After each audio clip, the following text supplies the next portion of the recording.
करेंगे जब हमें 20, 25 और 30 का मौसा निकालना हो तो हम इन तीनों को अलग अलग लिख देंगे।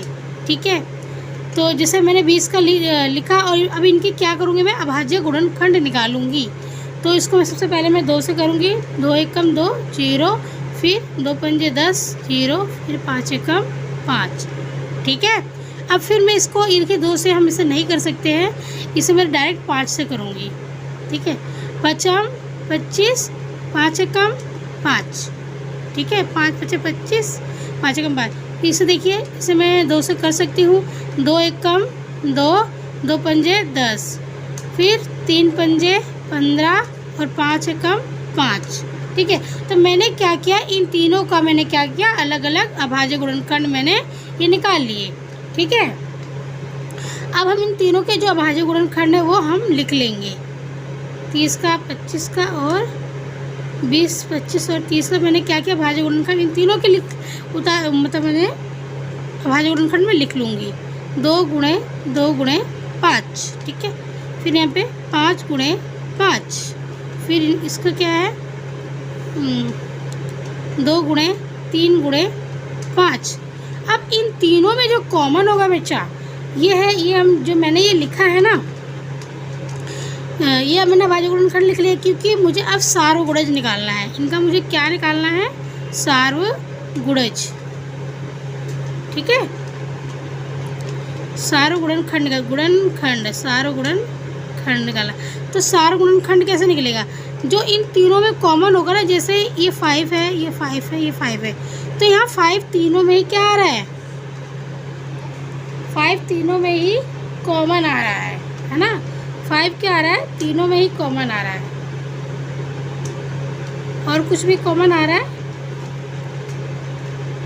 और कुछ तो नहीं आ रहा है। 2 इसमें आ रहा है, इसमें नहीं आ रहा, नहीं इसमें आ रहा है, इसमें नहीं आ रहा 2, नहीं तो फिर सिर्फ 5 ही आ रहा है। ठीक है, तो ये हमारा सार्वगुणनखंड क्या हो गया, 5 हो गया। ठीक है, तो अब जो 5 हुआ ना, तो इसका जो मौसा होगा वो भी कितना होगा, 5 ही होगा। ठीक है, मौसा कितना होगा, वो भी इसका 5 ही होगा। तो इसे हम कहते हैं महत्तम समापवर्तक। ठीक है बेटा बच्चों, तो मान लीजिए कि हमें एक संख्या और हमें दे दी जाती है यहाँ पे 12, 24 और 36 का मौसा निकालने के लिए, तो हम उसको भी ऐसे ही करेंगे। इसका हमें मौसा निकालना है। ठीक है, तो हम इसको भी ऐसे करेंगे। यहाँ हमने 12 लिख लिया, यहाँ हमने 24 लिख लिया और यहाँ पे 36 लिख लिया। ठीक है, तो 2 छीक 12, 2 छीक 12, 2 तिये 6, 3 एकम 3। अब इस तरह से करेंगे, 2 एकम 2, 2 दूनी 4, फिर 2 छीक 12, फिर 2 तिये 6, फिर 3 एकम 3। अब यहाँ पे 3 ये जाएगा 2 से, 2 एकम 2, 2 अट्ठे 16, फिर 2 नीम 18, फिर 3 त्रिके 9 और फिर 3 एकम 3। तो ये हमारे क्या आ गए, ये हमारे अभाज्य गुणनखंड आ गए। ठीक है, ये 12 के अभाज्य गुणनखंड है, ये 24 के अभाज्य गुणनखंड है और ये 36 के अभाज्य गुणनखंड है। ठीक है, तो अब इन तीनों में से हम क्या करेंगे, सार्वगुणनखंड निकालेंगे। तो अब देखिए, अब मैं इन तीनों में से क्या करूँगी, अब मैं इन तीनों में से सार्वगुणनखंड निकालूंगी। जैसे कि मैंने यहाँ पे 12, 24 और 36 का निकाला। ठीक है, तो हमारा 12 का गुणनखंड क्या है, 12 का गुणनखंड क्या है, 2 गुणे 2 गुणे 3 गुणे, सॉरी 3 ही है। अब मैं 24 का निकालती हूँ, 2 गुणा 2 गुणा 2 गुणा 3। अब मैं 36 का निकालूंगी, 2 गुणा 18 नहीं सॉरी 2 है, 2 फिर गुणा 3, फिर गुणा 3। अब मेरे को क्या करना है, इसमें सार्वगुणनखंड निकालना है। ठीक है,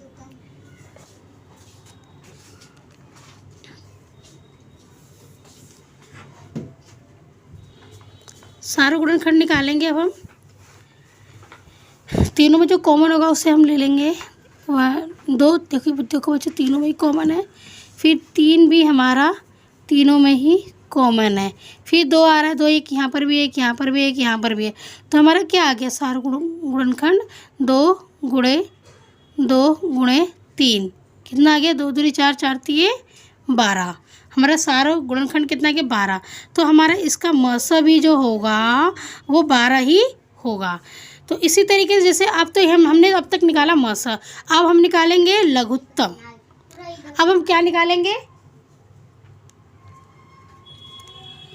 बच्चों, हम लघुत्तम निकालेंगे। तो लघुत्तम देखिए कैसे निकालेंगे, हम लघुत्तम समापवर्तक निकालेंगे। ठीक है, अब मान लीजिए हम इन्हीं संख्याओं को ले लेते हैं लघुत्तम के लिए भी।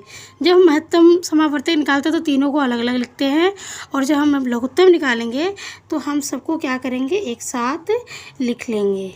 ठीक है, 2 छिक 12, 2 एकम 2, 2 दूनी 4, 2 एकम 2, 2 अट्ठे 16, फिर 2 तिये 6, 2 छिक 12 और 2 निम 18।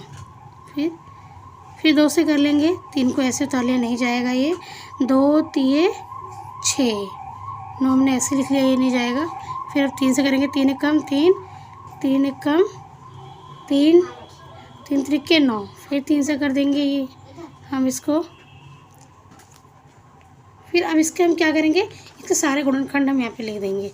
ठीक है,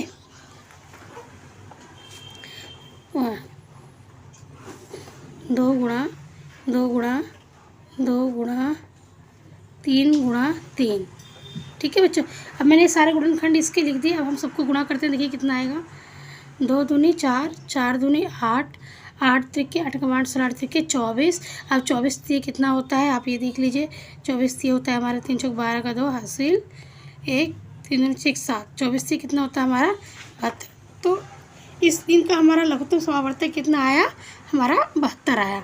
तो ऐसे हम निकालते हैं महत्तम समापवर्तक और लघुत्तम समापवर्तक। ठीक है बच्चों, तो इसी तरीके का यूज है 3.7 में। अब 3.7 का जरा फर्स्ट क्वेश्चन देख लीजिए। 3.7 में जो हमारा फर्स्ट क्वेश्चन क्या दिया गया है,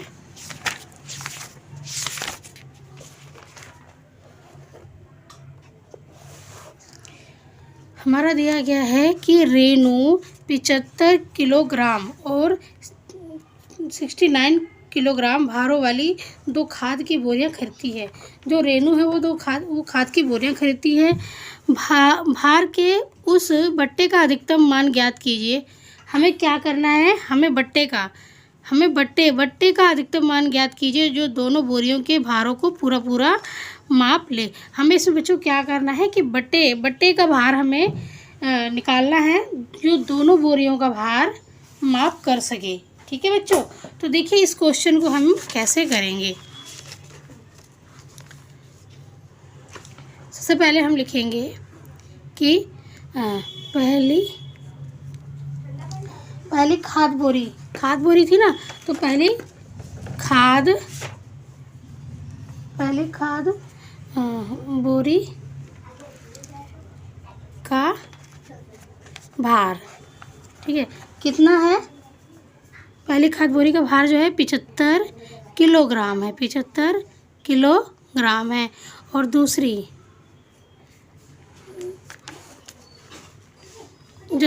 खाद बोरी है उसका वेट कितना है 69 किलोग्राम है ना, यही तो है ना। तो अब हम क्या करेंगे, बट्टे का अधिकतम भार निकालेंगे। बट्टे का अधिकतम भार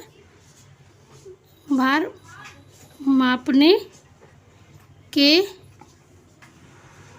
लिए हम ये 75 और 69 और 69 का मौसा करेंगे, मौसा निकालेंगे। तो अब देखिए हम कैसे मौसा निकालेंगे इनका। आपको बताया था मौसा जब निकालना हो तो अलग अलग लिखते हैं। 75 का और 69 का निकालेंगे। ठीक है, तो ये लास्ट में 5 है तो ये 2 से तो जाएगा नहीं, तो 3 दूनी 6 और 3 पंजे 15, फिर 5 पच्चे 25, 5 एकम 5, इसको करेंगे 3 से, 3 दूनी 6, 3 तिया 9, फिर 23 एकम 23। ठीक ठीक है बच्चों। अब हम क्या करेंगे, इनका क्या करेंगे, हम सार गुणज निकालेंगे। ठीक है, 75 का और 69, 75 का सार गुणनखंड क्या है, भाज्य गुणनखंड 3 गुणे 5 गुणे 5,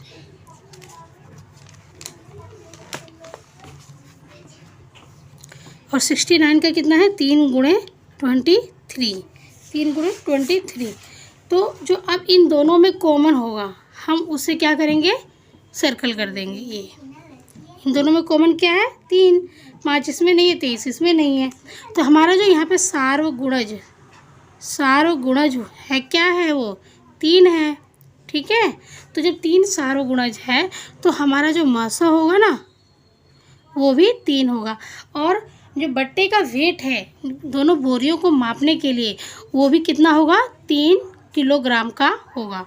जो बट्टे का वेट है हम यहाँ पे लिखेंगे आंसर में,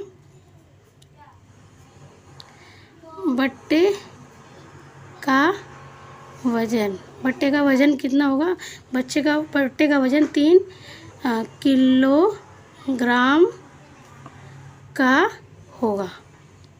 ठीक है बच्चों, बट्टे का वजन 3 किलोग्राम का होगा। तो ये था हमारा 3.7 का फर्स्ट क्वेश्चन।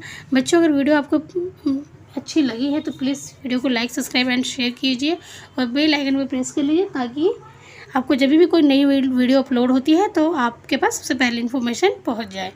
तो तब तक के लिए टाटा। अब नेक्स्ट क्वेश्चन के साथ नेक्स्ट वीडियो में आपके साथ मिलेंगे।